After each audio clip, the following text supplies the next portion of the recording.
মারছে, এইটার লাগি নবী দেই না, কিন্তু এরা যদি বাঁচাইয়া রাখা হয় যে তারে জন্ম দিব হাও তারে মূর্তি পূজারি বানাইব। ভবিষ্যৎ প্রজন্মকে মূর্তি পূজার অভিশাপ থেকে রক্ষা করার জন্য এদেরকে দুনিয়ার থেকে বিদায় করে দেন।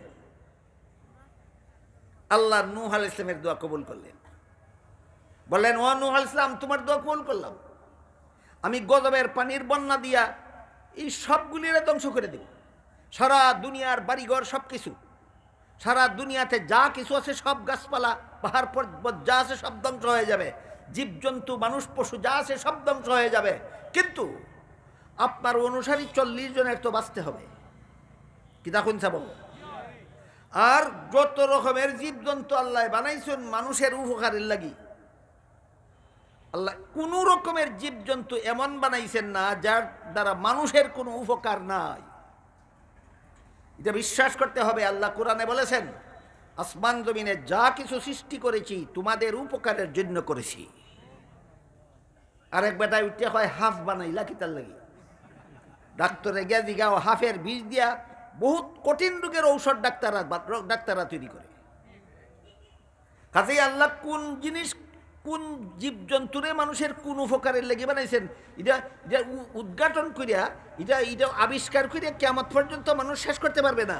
এই জন্য আল্লাহ যেহেতু কোরআনে বলছেন সব কিছু আমাদের উপকারের জন্য বানাইছেন, আমি বুঝি আর না বুঝি আমার বিশ্বাস রাখতে হবে আল্লাহর কোরআন সত্য। আল্লাহ যত রকমের জীবজন্তু বানাইছেন মানুষের উপকারের জন্য বানাইছেন। এই জন্য নূহ আলাইহিস সালামকে বললেন, আপনার অনুসারী 40 জনের বাঁচতে হবে গজবের পানির বন্যার থেকে। আর সকল প্রকার জীবজন্তুর এক জোড়া, একটা নর একটা মাদা, একটা নর একটা মাদা বাঁচা লাগবো।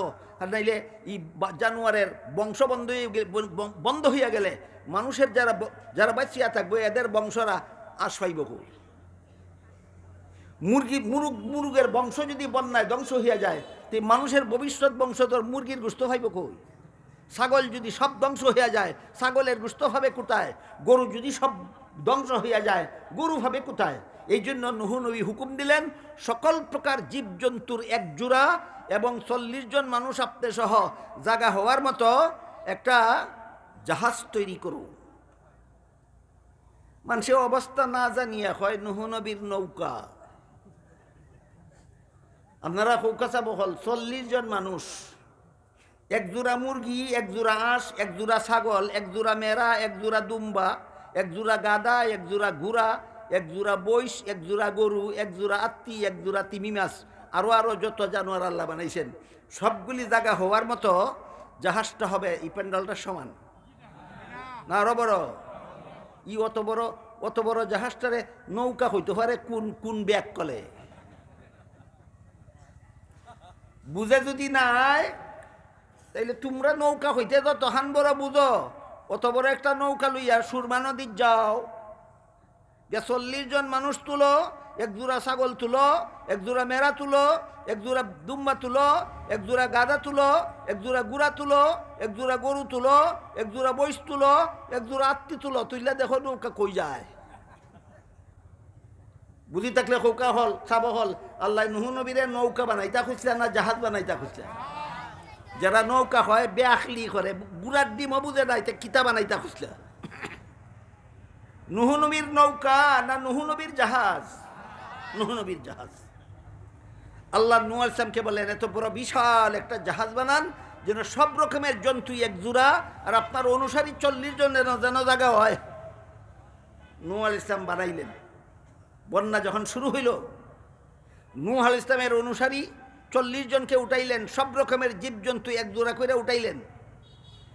নূহ নবীর ছেলের নাম ছিল কেনান। কইলেন আজকে যদি আল্লাহর গজব থেকে রক্ষা পাইতে চাস জাহাজে উঠ। কেনানে জবাব দিল সাআবি ইলা জাবালিন ইয়াসিমুনি মিনাল মা। এই কেনান ছিল মুশরিক, মূর্তি পূজারী। নূহ নবীর কেনান ছিল, নূহ নবীর ছেলে কেনান ছিল মুশরিক, মূর্তি পূজারী। আল্লাহ বলেন জাহাজে উঠ নাইলে তোর জান বাঁচত না আজকে। হয় তোমার জাহাজে উঠতে জান বাঁচে লিখতো না, তোমার জাহাজ থেকে পাহাড় অনেক উঁচাত আছে হিকার উঠতে জান বাঁচে লিখ। আল্লাহ বলেন ফাহালা বাইনাহুমাল মাউজু ওয়া কানা মিনাল মুগরাকিন। খালি কইছে ফার উঠতে জান বাঁচাইলেই মু এমনই গজবের ফানির ঢেউ পিতার সামনে পুত্রকে পাতালপুরি পর্যন্ত পৌঁছাই দিল। নূহ আলাইহিস সালাম আল্লাহর কাছে বললেন, আল্লাহ ইন্নাহু মিন আহলি, আল্লাহ এটা তো আমার সন্তান। আল্লাহ ধমক দিয়া বলেন, ইন্নাহু লাইসা মিন আহলিক, সাবধান, এই কুপুত্রকে আর সন্তান বলবেন না কোনোদিন। এটা মুশরিক, মুশরিকের দুনিয়াতেও নাজাত তাই, আখেরাতে এই মুশরিক ছেলে জাহান্নাম থেকে আপনি নাজাতের সুপারিশ করার অধিকার নাই, সুপারিশ করলেও আল্লাহর কাছে কবুল হবে না। বলেন আল্লাহর সাথে শরীকদার বানায় যদি নবীর ফুতে, আল্লাহর সাথে শরীকদার বানায় যদি নবীর চাচায়, ই চাচালার নাম কিতা? আবুল আহাব। ফুতের নাম কিতা? কেনান। আর আল্লাহর সাথে শরীকদার বানায় যদি কোন নবীর বাপে, বাপের কথাটা কই জাননি? হযরত ইব্রাহিম আলাইহিস সালামের বাবার নাম ছিল আজর। আল্লাহ পাক রব্বুল আলামিন কোরআনে বলেন,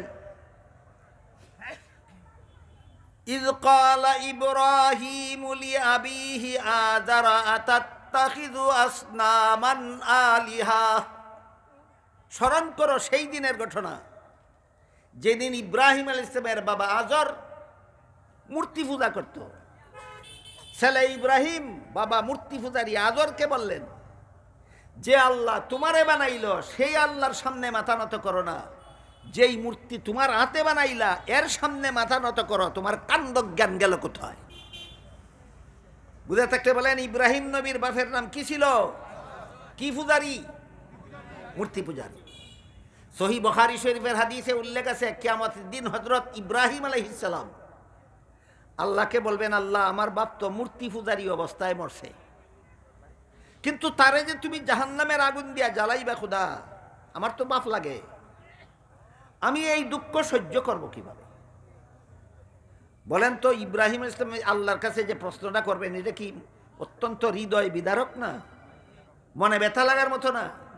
আল্লাহ আমার বাপ তো মূর্তি পূজারী, তোমার সাথে মূর্তির শরীকদার বানাইয়া মরছে, কাজেই তারে যে তুমি চিরকাল জাহান্নামের আগুন দিয়া জ্বালাইবা, আমার তো বাপ লাগে, আমার তো মনে দুঃখ লাগে।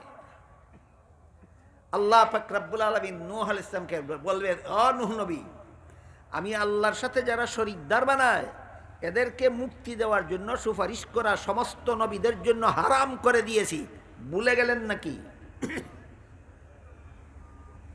ইলা কিতা লাগতো নবীর বাবা, আল্লাহ কিতা জবাব দিছ?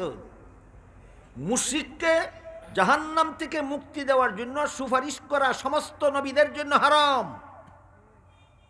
এই কথাটাই হাদিস শরীফে রাসূল বলেছিলেন, ফাখতারতুশ শাফাআতা ওয়া হিয়া লিমান মাতা ওয়া লাম ইউশরিক বিল্লাহি শাইআ। আল্লাহর সাথে শরীকদার সাব্যস্ত করে যারা মরে এদের জন্য দুইটা জিনিস হারাম, আল্লাহর জান্নাত হারাম, নবীর শাফাআত হারাম। এর থাকবো নি সারা জীবন? আল্লাহর সাথে শরীকদার সাব্যস্ত করে যারা মরে এদের জন্য দুইটা জিনিস হারাম, এক নম্বর আল্লাহর জান্নাত হারাম, দুই নম্বর নবীর শাফাআত হারাম। কিন্তু ইব্রাহিম নবীর প্রশ্ন তো প্রশ্নের জায়গাতেই রইল, আমার যে বাপ লাগে দুঃখ লাগবো না নি? রইছিনি কথা? এটা একটা সান্ত্বনা লাগবো নি? সহিহ বুখারী শরীফের হাদিস, আল্লাহ রাসূল বলেন এই ব্যাপারে ইব্রাহিম নবীরে আল্লাহ একটা সান্ত্বনা দিবেন। কি সান্ত্বনা দিবেন? আল্লাহ ইব্রাহিম নবীর বাবা আজরকে একটা শুয়োর বানাইয়া দিবেন। এরপর থেকে তারা দেখলে আর কেউ চিন্ত না এটা ইব্রাহিম নবীর বাবা ছিল। ফিরিস্তারে কইবেন, আমার নবীর চোখের সামনে শুয়োরটারে জাহান্নামে ফেলা। আল্লাহর হুকুমে ফিরিস্তা ইব্রাহিম নবীর সামনে একটা শুয়োর জাহান্নামে ফেলাইবে। ইব্রাহিম দেখবেন একটা শুয়োরকে জাহান্নামে ফেলানো হয়েছে, তিনি তার বাপের কথা চিরকালের জন্য ভুলে যাবেন। আমার তো বাপ লাগে, দুঃখ লাগবো না নি? ওইসে নি জবাব, দুঃখ লাগবো নি? আর দুঃখ লাগতো না। সুতরাং আল্লাহর সাথে শরীকদার বানাইয়া নবীর চাচা হইলেও জাহান্নাম থেকে রক্ষা নাই, আল্লাহর সাথে শরীকদার বানাইয়া নবীর ছেলে হইলেও জাহান্নাম থেকে রক্ষা নাই, আল্লাহর সাথে শরীকদার বানাইয়া নবীর বাবা হইলেও জাহান্নাম থেকে রক্ষা নাই। এই জন্য আল্লাহ কোরআনে বলেন, মান ইউশরিক বিল্লাহি ফাকাদ হাররামা আলাইহিল জান্নাহ। আল্লাহর সাথে যারা শরীকদার সাব্যস্ত করে তাদের জন্য আল্লাহর জান্নাত চিরতরে হারাম। হাদিস শরীফে রাসূল বলেন, ফাক্তারতু শাফাআতা ওয়া হিয়া লিমান মাতা ওয়া লাম ইউশরিক বিল্লাহি শাইআ। সমস্ত গুনাহগারকে আল্লাহ আমার সুপারিশে জাহান্নাম থেকে নাজাত দিবেন, কিন্তু শিরিক গুনাহ যারা করে এদের জন্য যেভাবে আল্লাহর জান্নাত হারাম তেমনিভাবে নবীর শাফাআত হারাম। আমার কমিটির পক্ষ থেকে জানাই দেওয়া হয়েছিল শিরিক কারে কয়, শিরিক কত প্রকার, কি কি, এবং শিরিকের ভয়ঙ্কর পরিণতি কি। এটা ছিল আমার আলোচ্য বিষয়। বুঝাইতাম পারলাম? আল্লাহ আপনারা রে আমরা রে শিরিক চিনিয়া বুঝিয়া সকল প্রকার শিরিক থেকে মুক্ত থাকিয়া জাহান্নাম থেকে নাজাত পাওয়ার সৌভাগ্য দান করুন। সবাই বলুন আমিন। সুবহানা রাব্বিকা রাব্বিল ইজ্জাতি আম্মা ইয়াসিফুনা ওয়া সালামুন আলাল মুরসালিন ওয়ালহামদুলিল্লাহি রাব্বিল আলামিন।